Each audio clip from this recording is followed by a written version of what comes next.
La ameloplastía, sí, tiene que tener estas características: profundidad de 1.5 y desvanecido. Pero, ¿qué veo aquí en la imagen? Que está totalmente expulsivo, ¿sí?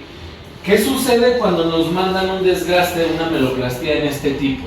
Porque ocuparon una fresa angulada y entonces queda aquí un cajón. Si yo voy a buscar de un cuerpo que es totalmente ovoide, un eje de inserción o un ecuador, ¿sí?, para tener retención, porque lo que voy a tratar de buscar es tener un ecuador protésico y un ecuador dentario. Entonces sé que la prótesis tiene que tener un eje de inserción y voy a tener que bloquear las zonas retentivas. Pero ¿qué pasa con ameloplastías de este tipo? ¿Sí?, que están encajonadas. Cuando esto pase, ¿sí?, de todos modos yo, digamos que hice el diseño aquí, ¿ok? Y entonces, obviamente, la estructura de cobalto no va a poder llegar a esta esquina, ¿sí? Lo voy a tener que aliviar, voy a tener que redondearlo para que sea expulsivo. Entonces, al aliviar, al dejar aquí este alivio, quedó una zona donde se va a empacar alimento y voy a proliferar bacterias. Si no hay un buen sellador en esa zona, pues entonces voy a provocar un daño a futuro. Por eso las ameloplastías en clínica se deben de preparar, como lo vemos aquí, totalmente expulsivas. Siempre de preferencia va a ser en tercio medio proximal, ya sea distal o mesial, dependiendo de la clasificación de Kennedy. Aquí hay otra cosa que quiero mencionar. ¿Dónde se hace una ameloplastía? En anteriores, en el cíngulo del canino, pero solo en caninos. En laterales no tienen el cuerpo necesario y no tienen la resistencia. Pero todo va a basarse en entender para qué sirve una ameloplastía de este tipo.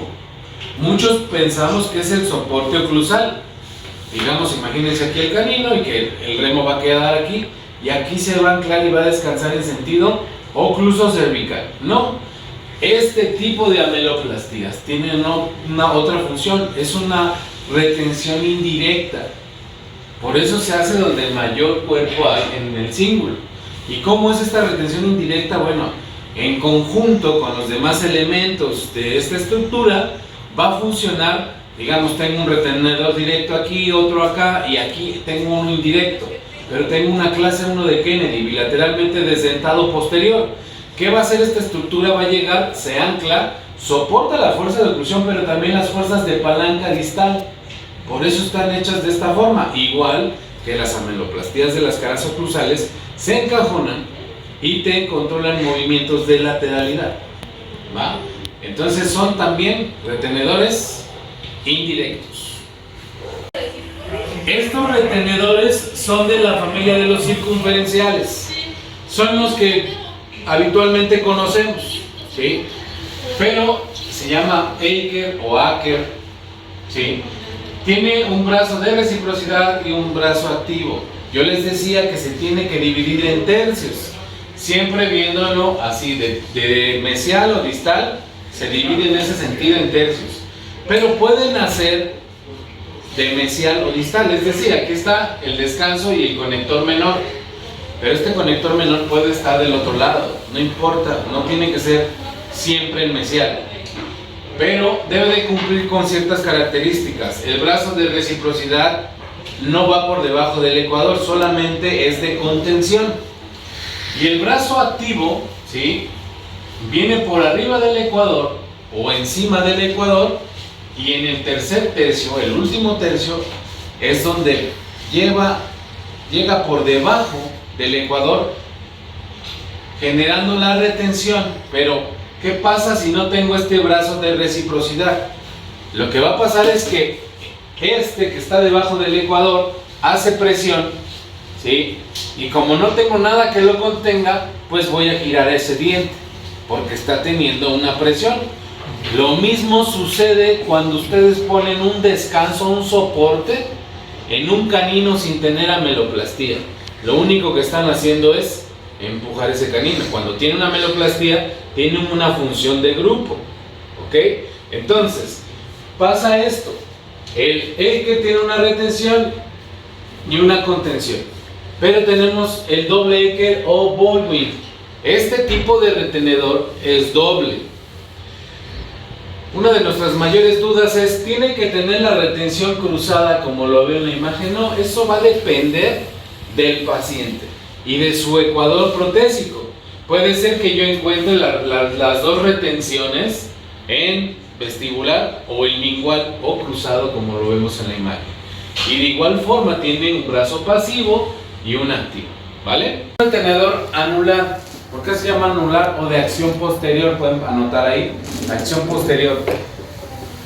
Esta sería la función. Tengo un extremo libre, ¿sí? Y la función es que nazca en mesial, le da toda la vuelta, ¿sí? Rodea el diente teniendo la retención en el último tercio, ojo. Y aquí a veces nos equivocamos porque contamos los tercios de vestibular. Pero recuerden que este es un solo brazo, ¿va? Entonces, tengo que dividir esto así. Y entonces entiendo que este es el primer tercio, segundo, y este es el tercer tercio. El área retentiva es toda esta área. Entre más corto, más rígido, más largo, más flexible. Y debe de ser de más a menos, pero su principal función es anular la carga en esta zona. Normalmente nosotros ponemos aquí un conector menor. Cuando ponemos el conector menor aquí, esto ya es un Ecker, un brazo activo y uno pasivo. Pero al estar unido a la cadena a donde vienen las acrílicas, la carga es directa hacia este premolar. ¿Ok? Entonces, ¿cómo anulo la carga? Separando, no poniendo un conector menor aquí, y el conector menor está hasta mesial, aquí en esta zona. Entonces yo aquí tengo toda esta zona, retención indirecta, directa y rigidez, y aquí anulo la carga generando una resiliencia mayor en esta zona. Por eso se llama de acción posterior o anular, ¿vale?